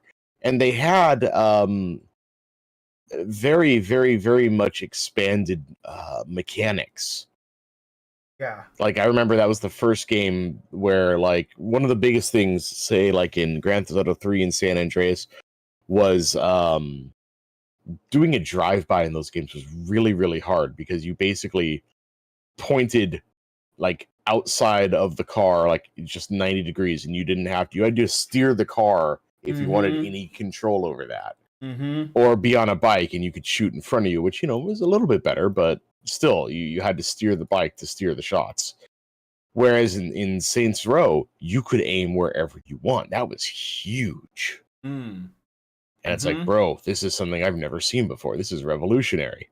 And again, in like San Andreas and Grand Theft Auto 3 and Vice City, unless you were in like a tank, all cars seemed to have roughly the same weight, like the same physics. And that was another thing that they totally changed up in San Andreas. Like, if you were driving a bigger car, you seemed to have much more weight. And if you were driving and if you were driving like an 18-wheeler, you could just straight up bully other cars off the road. It was great. It sounds like Twisted Metal, actually, which I also played a little bit. Like, if you certain vehicles were heavier and they were also like harder to control, like they could tip over or something if they're like big old vans or trucks. But then smaller ones are agile. I guess that it was probably a bit more simplistic for what the kind of game that Twisted Metal is. But that's just where my mind went when you mentioned that there's like more physics. So. Yeah. And like I said, they were just doing these little things like, oh my god, the character creator, like I said, probably one of the best I've ever seen. I remember back when I would go to Game FAQs, if you remember that website. people were always posting like sliders, like how to make different characters, how to make different people.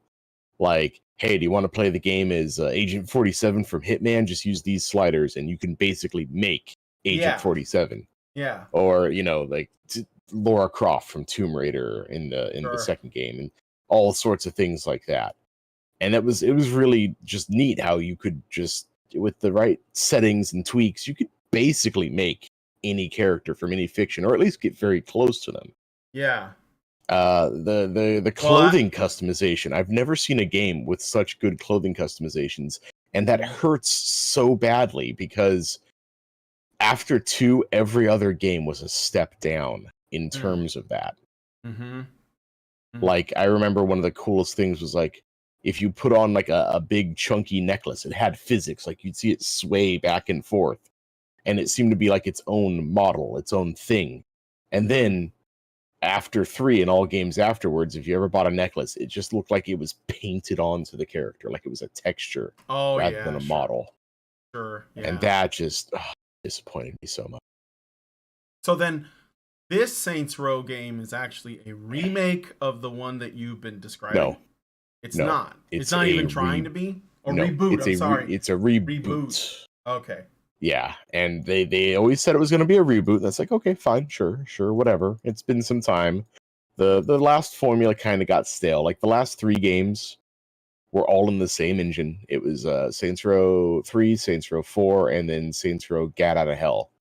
Yeah. And they were clearly, what they were doing was getting stale. Like, they introduced an entirely new map with Saints Row 3 Steelport, and you know, that was okay, that was cool. But then they recycled the entire map and simply made a few tweaks for Saints Row 4. And again, same system, same everything. They took the superpowered DLC from Saints Row 3, and in 4 they just made that something you always have. So it was cool. Like, it was cool not needing, say, a car to get around town anymore. All you needed now was just, you know, you'd fly around or run around in super speed, and that was neat. That was okay. Yeah. But it was losing its luster, especially when, like I said, I realized it's like, wow, this is the exact same map. They have just made tiny little tweaks, and they've just introduced a new story. And they strayed so far from the core of the game, which is like, hey, we're gangsters trying to take over this town. Now we're fighting aliens in the Matrix. Yeah. When did that happen? I know, it got really weird. I know that, like, yeah, Saints Row got really weird. And I figured, okay, like, I mean, I don't know what the, you know, because I never played them, but I was like, I don't know, maybe there's logic behind this. But I guess there isn't. Yeah, the first 2 games, it's like, yeah, you know, we're gangsters trying to take over the city. It's basically, it's the first 2 games are like, this is just GTA. Yeah, this is GTA, but we're going to be a little bit sillier. Yeah. And things are going to be taken kind of to the next level. Yeah. And then the third game I got really hyped for, and it was sadly kind of the letdown. And I like the sort of evolution, like, yeah, obviously we're not going to be we're gangsters trying to take over the city again, because we've done that twice. Instead, we're going to be like saying the gang has rebranded itself into more of a corporate thing. And they're trying to expand their influence, and they end up getting stranded in this new city with no friends, no allies, no help, and then they're gonna rebuild it all up again. And then then the 4th game comes out, and then it just goes completely off the rails. Right. Yeah. And none of that was per se bad. It was just different, and yeah, the argument could be made that it was bad, but wow, compared to where we are now. So there could be any number of problems with this Saints Row reboot, which I guess they're just calling it Saints Row. It's just Saints Row, or if you really want to differentiate it from the first game, Saints Row 2022. Yeah. And I have not played it, but I've extensively been watching coverage of it, reviews of it. There was a really good hour-long breakdown of it. And let's go over the good things first. Let's get those out of the way. So, all right. From what I've seen, the gameplay looks about on par with the previous ones. Not that there's been a huge amount of change to that. It's sort of equal parts brawler, equal parts run and gun shooter, with a healthy amount of like driving game cooked into there, and that seems about the same. The mission structure seems to have improved a little bit. In the first game, one of the biggest gripes a lot of people had was they gated the main story missions behind side activities. So you had to complete a certain amount of side activities in order to build up your respect bar, in order to go tackle these additional story missions. So they basically railroad it, or kind of force you to play more of the side content. Yeah. And that would be a problem, but the side content was actually pretty solid. Mm-hmm. Like, I liked some of the things, like the mayhem missions where it was just go and cause as much property damage as humanly possible. And it's like, hey, what a coincidence. That's what I was doing in the game to begin with. Yeah. Or the insurance fraud activity. Oh, God, did you ever see the insurance fraud activity? No. So, okay, this is what they did. They cranked the physics up to 10.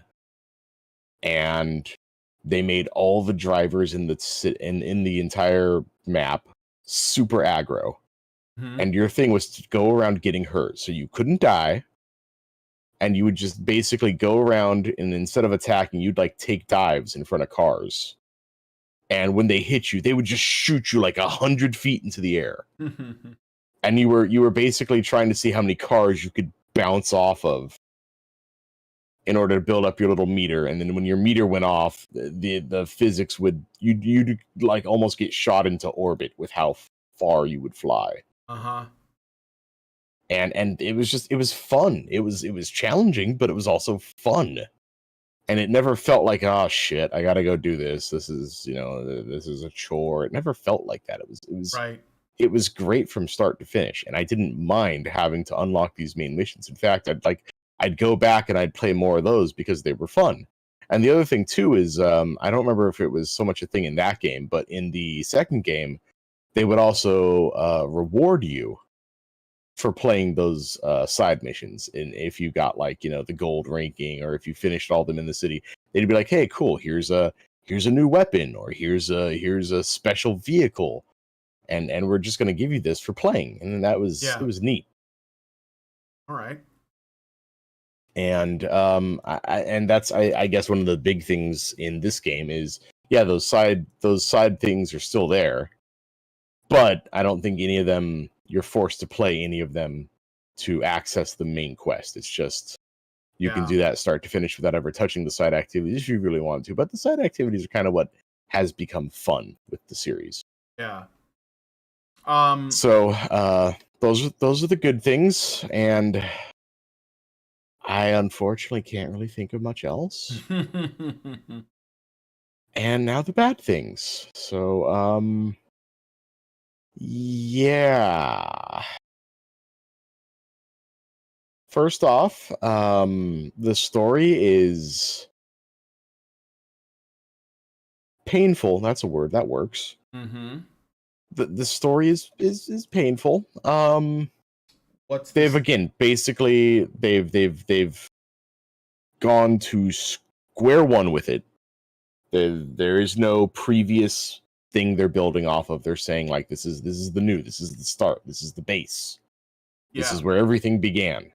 And so the main character is working for one of the big bad factions. Yeah.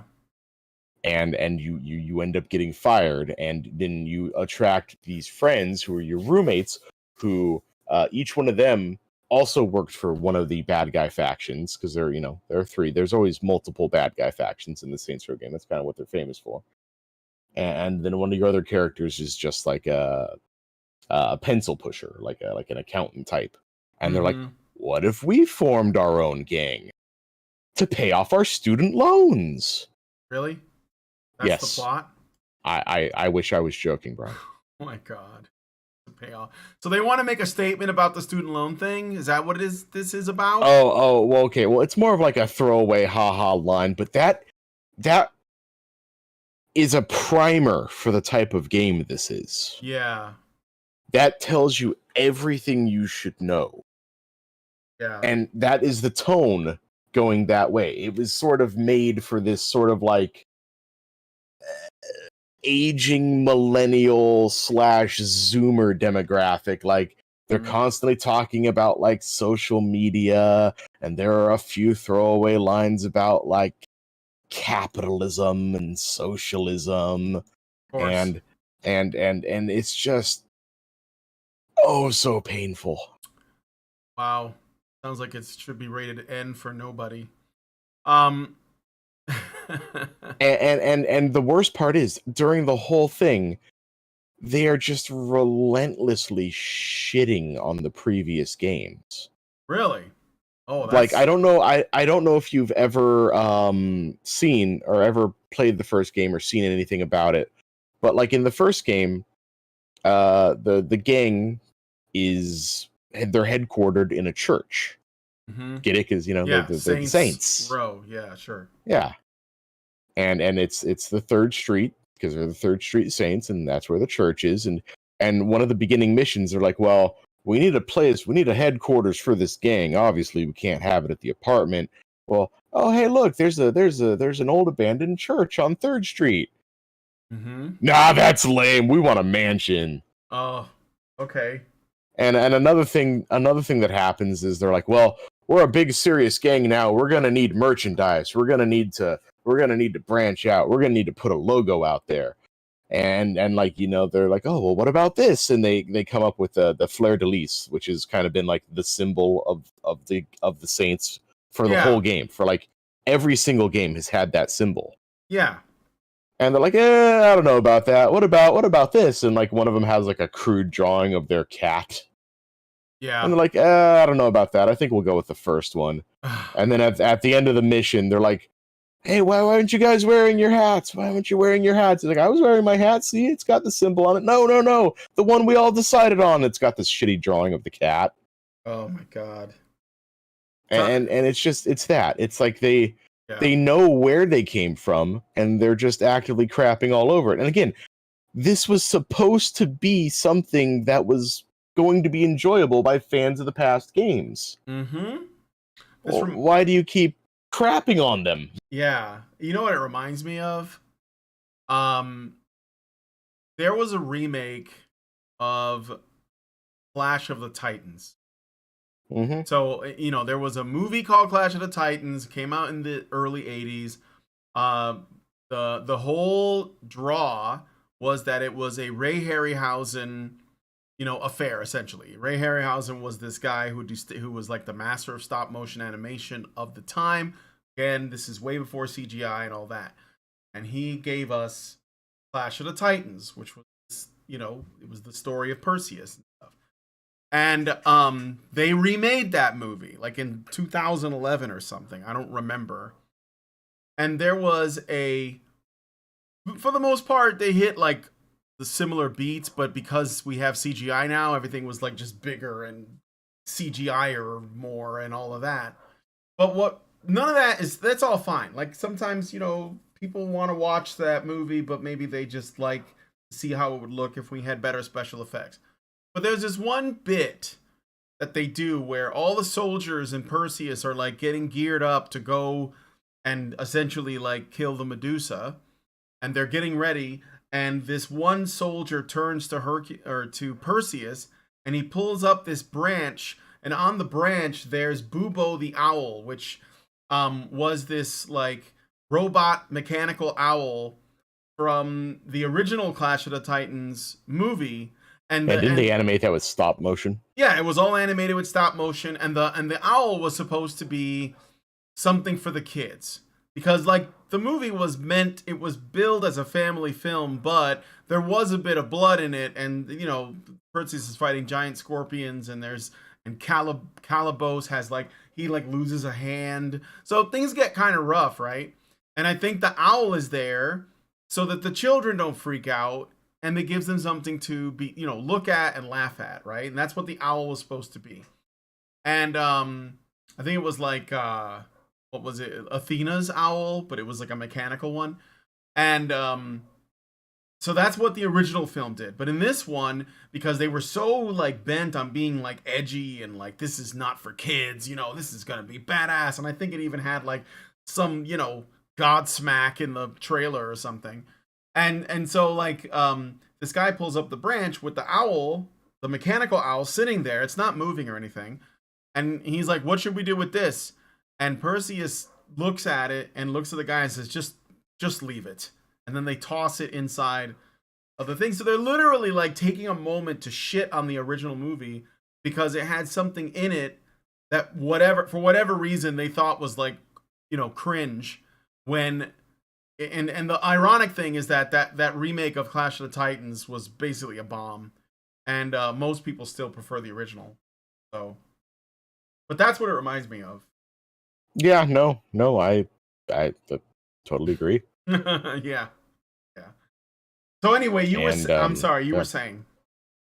So they shit on the original games. Yeah, and again with the most mediocre of writing, and like I said, drenched in this sort of, we're trying to appeal to a Zoomer audience. We're going to talk about, oh God, this thing is happening. One of the characters like, I got to tweet this real quick. Hold on, this is going to do numbers. Yep. And it's just so cringe. It hurts. It's painful. Yeah, and then on to terrible. Yeah, no, it's And again with the story, because I've looked at it. I've looked at it from cover to cover, from front to back. Hmm? There's no sense of like progression, as in there's no sense of like the characters. And don't get me wrong. I'm not expecting a Saints Row game to have like a powerhouse character-driven narrative. Right. Where, like each character is growing and expanding and then changing as a person. Yeah. But that's what they're trying to insist is happening. Right. So they're trying to say like, look at how these characters growing. Look at how they're changing as a person. Look at all this cool stuff that's happening. And I'm just sitting there going like, no. Yeah. No, quit lying to the audience. None of this is happening. Yeah. And then the bugs. Oh my God, the bugs. Mm-hmm. So yeah, I will give them the slightest amount of credit for day one. There's gonna be some bugs, but like it's hard to tell where the bugs begin and end, and in between what is functioning as intended. Yeah, sure. Like the physics don't make any sense at all. Like we're not even in troll physics territory. We're in like I shot something with a RPG and it exploded coming at me. Weird. Or like if you ever like destroy a fire hydrant, you get like a gush of water coming up, and okay, cool, that makes sense. And it can send anything airborne like 30 feet, including the heaviest of vehicles. Oh, they probably think that's really... Probably, but it ruins the game at some points. Yeah, I'm sure it does. The AI verges on brain dead at best and comatose at worst. Like sometimes the AI will just forget it's doing things. The driving is the worst. Like people have made note that sometimes the AI just seems to cause gigantic traffic jams for no reason. Like they have a spawn point they're going to, and all the vehicles will coalesce in this area, and it's just like, oh, that's where all the traffic went to.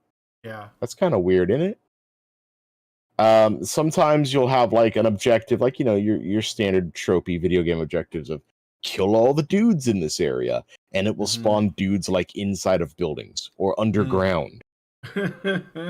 So it's like, great, Aw, this is literally not completable. sounds like a One mess. guy I saw, he was, giving his thoughts of the game. He's like, I just want you guys to know off the bat that I recorded all this footage myself. And there are times in this footage, many times, where you will see, and this was something that happened to me many, many, many times, the characters' heads just never rendered. Oh, brother. And he's like, Yeah. and a lot of people are going to come to the conclusion that I left that in there to like dunk on the game or to see like, look how broken this game is. And no, I could not find enough footage of the game working correctly to put in my video, so I had to resort to using this footage. Or parts of the game where I wanted to highlight, I had to use this footage because it's the only footage I had. Yep. And he's also talking about like the numerous freezes. Like in one 2-hour session of playing the game, he's like, I was either forced through like a crash to desktop, or the game hanged and I had to kill it from process and start it up again. In one 2-hour session, that happened to me over a dozen times. Yeah. So like saying this game is rough around the edges is putting it mildly. Yeah. Like the issues are just okay. I don't know if you remember. Did you ever see anything about the sort of tragic re-release or re-release? I think that's the right word. I'm gonna say re-release of the GTA trilogy they bundled and Oh, released recently. yeah. I mean, I know about all the problems with the Yeah. GTA. Did you ever see the rain? Yes. Yeah. The Yeah. rain was like really poorly textured, and it Mhm. was like it was hilarious looking. This game makes that rain look beautiful. When it rains in this game, visibility drops to 0. Oh my god. You can see in front of you about 2 feet, and that's about it. Mhm. And it's like this guy talking, he's like, so yeah, it started raining, and I literally had to pause the mission. Like I had to stop and wait for the weather to end. I couldn't see where I was driving aside from the minimap. Mhm. Wow. And just so many other little How does shit things. like Like that happen? Like, how does that get I don't know, past? like 0 playtesting. Well, yeah, and maybe like, you know, I don't know. I would be really interested to see how many people on their team have been with the company for at least like long enough to have worked on maybe, one of the stronger entries from before, and how many of them are just brand new to the whole thing and they have like very little or no experience or something. Because I feel like this is happening like everywhere, like where the standards are so low and like the products are so bad that you're like, Yeah. how did you get this job? Like, what, that's crazy. Um, And the worst part is like the company behind this mm-hmm. that was bankrolling this, they were like, yeah, we're gonna make this. This is gonna be the thing. This is gonna be the thing that we're really hoping the fans are gonna come back for. This is all for the fans, and we're really gonna be totally there for them, and we hope they buy this game. It's gonna be great. And like when it was revealed that it wasn't doing particularly well, they're like, oh my goodness, what's happening here? We were really banking on this one. And it was like, did you guys have you guys seen your own product? So they didn't Are actually you say aware we of what you should. released? They didn't try to attack their fans. And no, they Um, didn't. That's the funny thing. They're like, we want this game to be successful. It's like, did you tell the people developing that? yeah. Because I don't think they got the memo. Were you involved? That's what I'm saying, right? It's wild. Like, Yeah, it's this is yeah. Real. And the thing is, they still have an advantage. So like their primary competition is Grand Theft Auto. And Mm-hmm. GTA 6, a lot of people are speculating that it's going to be like super woke or something.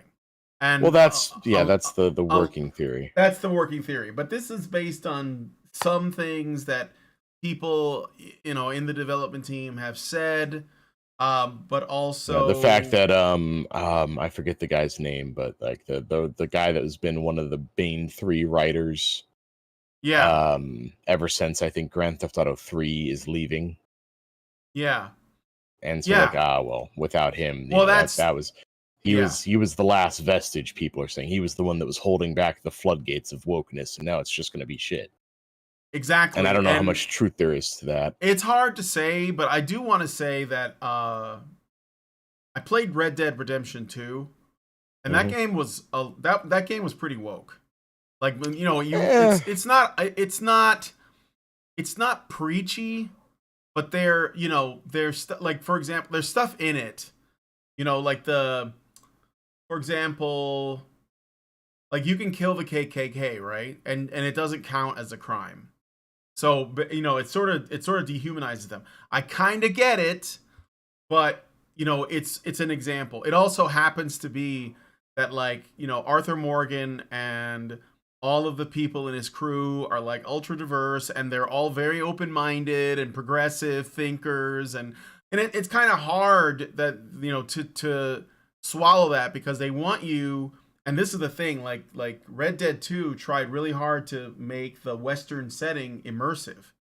So that, there was all of this stuff that was like really based in realism, which I like those games, like the Red Dead games. But like, I could tell that tonally it wasn't meant to be as silly as, like, say, some of the GTA games. Again, maybe they basically said we're turning over a new leaf, we're doing this a different way, and it started with GTA 4. But from what I understand about GTA 5, they kind of went the other way, maybe because people thought GTA 4 was too serious. But when it comes to Red Dead, I think that they were both Red Dead games were trying to, like, grasp onto a kind of, let's say, cross between, a realistic portrayal of the West mixed with some more cinematic, looseness, which is well, like yeah. and I enjoy those games. But when I see Arthur Morgan interacting with his crew, and he's just going on about essentially how, you know, um, he just isn't like other people in terms of, like, judging them when it comes to women. Like, he's just really progressive, and everyone is in that gang. Like, they're like the only ones. It's like Lindsay said to me, she said, it's like you're in Antifa. you know and everyone's just sort of praising Well, each well, other. they don't shy away from the fact that they're outlaws, that they're Yeah, not yeah. good people. Well, I think they do kind of want to convince us that, despite the Oh, fact that well, they are they do, and it's outlaws, sort of, yeah, well, yeah, that's like the duality of it, is that they're like, well, we're only doing what we need to because that's just the way things are, mm, and that sort of starts really slipping towards the end of the game, and that's actually something I really liked, is to watch like the decline of what they started with and having to face the reality of what they are. yeah, Where like literally the main bad guy in the game is quite literally just doing his job. Like, you're outlaws, and I've been sent to clean you guys up. mm-hmm, How am I the bad guy? yeah. But they do want, like, I mean, they do kind of want you to believe that that guy, even though he's a cop or whatever, lawman, that he is, like, he's not the character that the storytellers are trying to get you to sympathize Well, with. no, of course not. Like, they Yeah, have to get you to like the characters that you're going to be interacting with for most of the game. 90% of the game, exactly. Yeah, And there has to be like something there. It's a sort of yin and yang thing. Like, yeah, yeah, it's like Zangief and Wreck-It Ralph. You're a bad guy, but you are not bad bad guy. guy. Right. And even though this other guy, hey, he's just doing his job, he's just doing what the government sent him to do, but he does it in just an absolutely despicable way. Hmm. Yeah, I mean, like I said before, I don't think that it. I think that with Red Dead 2, you can kind of see like the sensibilities of the people who write the stories for these, and it seems like it's quite different from, say, what it was when it was San Andreas or something, like when they and or Vice City, where essentially if they made fun of people, they made fun of everybody. They were like Trey Parker and Matt Stone, right? And they didn't care who was offended. I remember in GTA 4, I think there's like radio. You can listen to radio broadcasts, and they'll have like talk shows, and they'll have all kinds of characters. Whether they're like religious nut jobs Mm-hmm. or feminists or whatever, and then they'll make fun of them. You want to Whoever hear? the You want to hear something? You want to hear something funny, Brian? yeah. So, when they were hyping up, I think it was San Andreas. It might have been 5. I don't quite remember which one. I think it was San Andreas. Rockstar put out an ad with a phone number attached to it, and it was like, "What do you think is the biggest problem in America today? We want to know. We want to hear from you. Dial blah blah blah and leave your thoughts." Hmm. And they took the best of that and they put it in one of the radio stations. Hmm. Well, yeah. Well, that see, that's the thing. Like, I think that the way they used to satirize, because that's kind of what made, at least for me, GTA appealing. Probably like that in the gameplay and stuff, but they didn't pick sides. They just kind of like they figured there's crazy people everywhere, and they believe lots of crazy things, and it almost requires you to have a love affair with humanity to be able to poke fun of it at it. And I don't know that the same people that did that are now working on this game, because I think there's a lot of talk, or GTA 6. So there's a lot of talk about social responsibility and stuff, and I think that's extremely concerning. But maybe, I don't know, maybe it won't be so bad. I know there's a lot of excitement for the new Well, GTA. honestly, all they have to do is just not fuck up. Mm-hmm. They just need to put out, quite literally, another GTA. Grand Theft Auto 5, but new map, new story, new characters. That's all they have to do. And Yeah. ultimately, and this may be just a very cynical take, ultimately, I think they're going to deliver a solid product. If only because they know of the unlimited monetization potential that is going to be Grand Theft Auto Online Part 2. Yeah, of course. That was such a cash cow. Oh, it That was still such is. just yeah, that was they were basically told like, "Hey, we can't work on any DLC for this game. We can't work on any DLC for Red Dead 2. We need all hands creating content Yeah. And they got to take for advantage this." of Saints Row's dropping the ball, Yeah. because like Well, I don't think we're gonna hear anything from that franchise for a while. We might get some DLC for this game for the reboot, but I don't think we're going to see Saints Row 2022 Part 2 anytime soon. Yeah. And that's maybe best.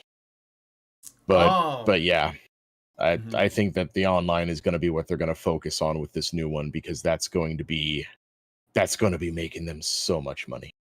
Yeah. And I don't think Take-Two is going to risk that in the slightest. Right. Right.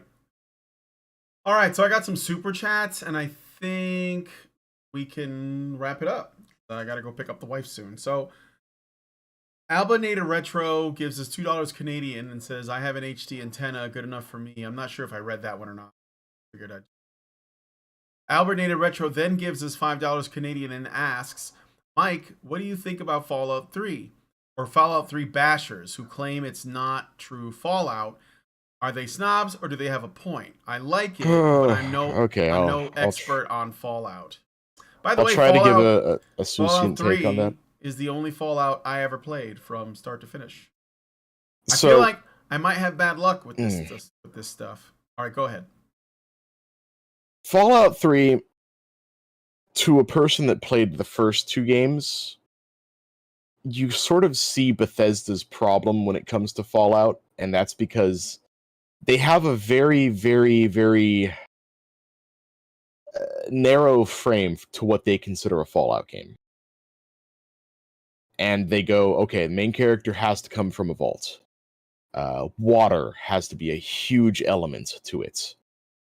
We got to have super mutants. We got to have death claws.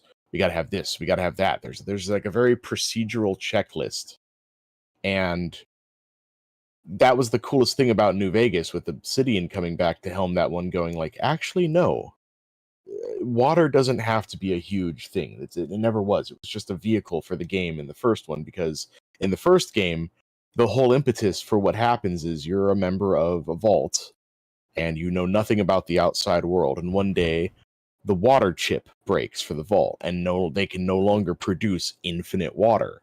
And you're selected to go out into the unforgiving wasteland to try to bring them salvation. Mm-hmm. And that was something that they took in Fallout 3. Could it sound familiar to Fallout 3's plot? Wink, wink. And it seemed like they saw this and goes, up. Oh, that's what we got to make the game about. That's what the game needs to be about. And like I said, it's like they've got a checklist when they're making this, and it's like, no, you don't actually need these things. You just need to capture the feeling of it. You just need to capture sort of the vibe of Fallout. And you can move beyond that. It doesn't all need to be, super mutants and characters from a vault. And they proceeded that with Fallout 4, and they did the same damn thing. Your characters from a vault, and they're super mutants, and it's like, you don't, guys, stop it. So There don't I always noticed need to be super mutants. I noticed that you skipped New Vegas. I did, because that was not Bethesda, that was Obsidian who helmed that one. I see. They don't, and Obsidian, they're the OG. They're Fallout 2. They're the ones that made that. Mm-hmm. And so they got to go back to something they were already very familiar with and go like, I remember this. Let's build on that. And they brought in new factions. They brought in, a new vibe to the story. They brought in, they were just like, let's sort of move on from this. Like, there are super mutants in the game, but canonically, and I'm going to get into the lore here. The whole thing with the super mutants was they were created, they were created by a character in the first game who was trying to perfect humanity. And he was the main antagonist of the game, a guy called the Master. Mm-hmm. And he was using vats of the modified FEV virus. Or forced evolutionary virus. Forced evolutionary virus.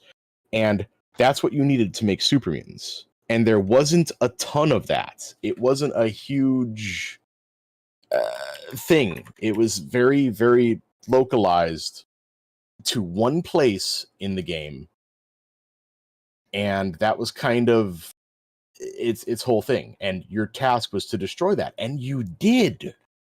And so in Fallout 2, it was sort of made reference by NPCs and things you would encounter that the super mutant presence was dying down because they no longer had the shit needed to make them.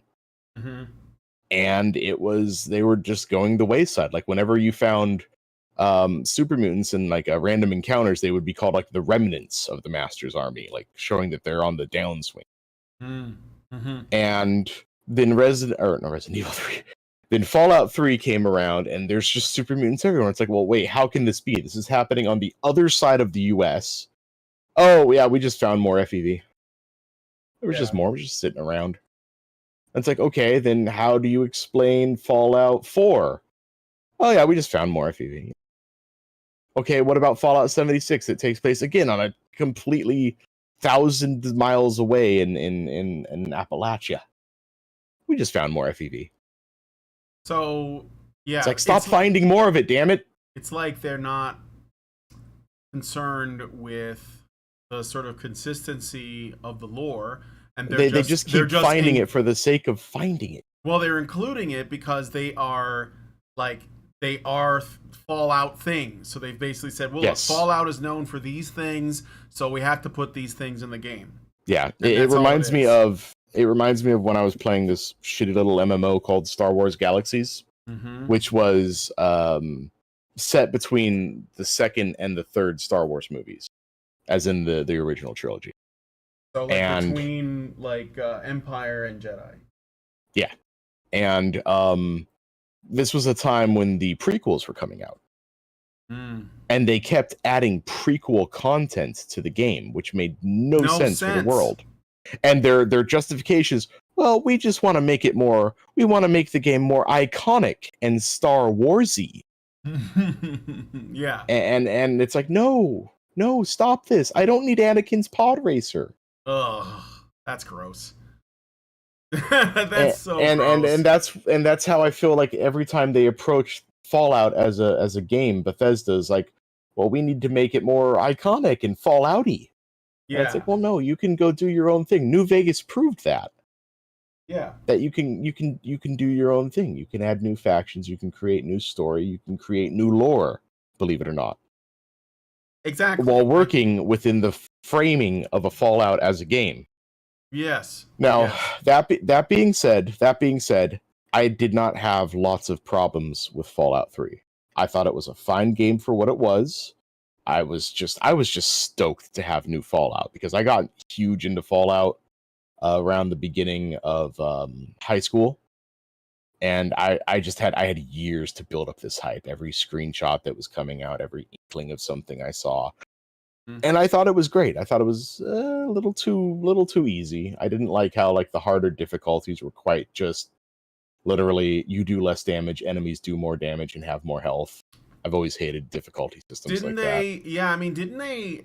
Because I played Fallout 3, but it's been since it came out, so I don't remember. But it felt like all of the enemies, and maybe I did something in the settings, but the enemies were all like essentially. It seemed like they were all set up to scale automatically to whatever your level. It depended where you were. There were two things. There were random enemies you would find that would usually scale to around your level, and then there were static encounters. Like if you go into this area, it's always going to have like 4 raiders, and they're all going to be like, you know, jobber level 2, level 3 raiders. But like if you go as far as you can north and you run into the Deathclaw town, they're going to be all static high level Deathclaws, and if you do this at the beginning of the game, you're going to get your ass handed to you. Yeah. Okay. Yeah, I mean, I don't remember what degree I explored. But it wasn't as punishing as, say, like the Oblivion auto scaling. Where it was like, hey, I gained a few levels, I'll go to sleep, and I haven't got any new gear or anything, and why are all the bandits wearing Daedric armor? Yeah. Why are all the basic bandits just walking around in end level stuff? What the hell, man? All right. Well, I mean, I only played through it once. I remember saying I wanted to do it again, but I played through the game like I've probably more than half a dozen times. Yeah. I think I did a new run through every time a new DLC came out. And then I think I did it twice when Broken Steel, the addendum, came out. So bottom line, I didn't hate Fallout 3. I very much view it in reverence as it walked so Fallout New Vegas could run. Yeah. And also, but I do think as a property, I do not believe Bethesda understands Fallout. So it's Fallout 3 was the first person Fallout game. Yeah. The other two, Fallout 1 and 2 and Fallout Tactics were done from an isometric turn-based perspective. Tactics did have this experimental, like, it's all happening in real time mode, but that got really hard to manage. And there were a few spin-offs. I think there was like a top-down shooter one that was on the Xbox, I want to say. But like nobody liked that one. Yeah, so I guess I was, for me, I didn't know because I'd never played Fallout before, but I Yeah. heard a lot about it, and it was the first Fallout game available on home consoles, which is how I usually prefer to play video games because I like. Yeah, it's where most people Yeah, picked I up like the Fallout sitting on the couch, and so Yeah. I picked it up, and I thought it was pretty good. Like, I enjoyed myself, and I figured I'll play through that again and try like a different build, but I never got around to it. But like back then, there were constant games coming out that you get excited over, so it was kind of hard to go back to something because now you're on the next thing. So, all right, well, thank you for that super chat, Albert Nada. And then Albert Nada gives us another super chat, $5 Canadian. He says the draw to 1981's Clash of the Titans was moms wanting to see Harry Hamlin with his shirt off. Yeah, I guess. I mean, he was on LA Law, and he had this like George Michael look going on with the lips, But yeah, I suppose. I mean, I don't know. Like, I think that it was just a good movie to me. Like, I always liked Clash of the Titans. He's like kind of classic, almost like the theatrical. And I mean, what I mean is like, the way that people talk, where it's kind of like they're on a stage. That this is the thing about Star Wars. So like a lot of the characters in Star Wars talk like that. And I like that. I do. I really, it's sort of like, it feels like old Hollywood. And that's the thing about Clash of the Titans. It was probably meant to have an old school Hollywood feel. And I really enjoyed it. So yeah, I mean, and also there's a boob in that movie. It's Perseus's mother. She's in the beginning, she's like breastfeeding him or something, and her boobs are out. And I was like, this is a family movie? I think it was even on TV. So, there's also that to think about. All right. So, anyway, I think that's all we got for you guys today. So, I would like to hear your thoughts on the discussions we had on the news and like maybe some of the side comments we discussed regarding, things like Fallout. Let us know what you guys think about that stuff in the comments. I'm going to take us out. So if you guys like this video, please hit that like button. Subscribe if you're not already subscribed to the channel. Hit the bell for notifications so you know when our shows go live. And leave us a comment, and most importantly, please share this video because sharing is caring. Please, again, consider going to feedthebadger.com and putting a few shekels in the hat to help us out. We still have about 3 days, I think, because it's usually like the end of the month and then like one more day. So if you can, please help us out. Thank you guys so much for coming on today's episode of the Nerdcast. We will talk to you all in the next video. Men's rights activists are machines, dude. Okay? They are literal machines. They are talking point machines. They are impossible to fucking deal with, especially if you have like a couple dudes who have good memory on top of that too. Holy shit, you're fucked.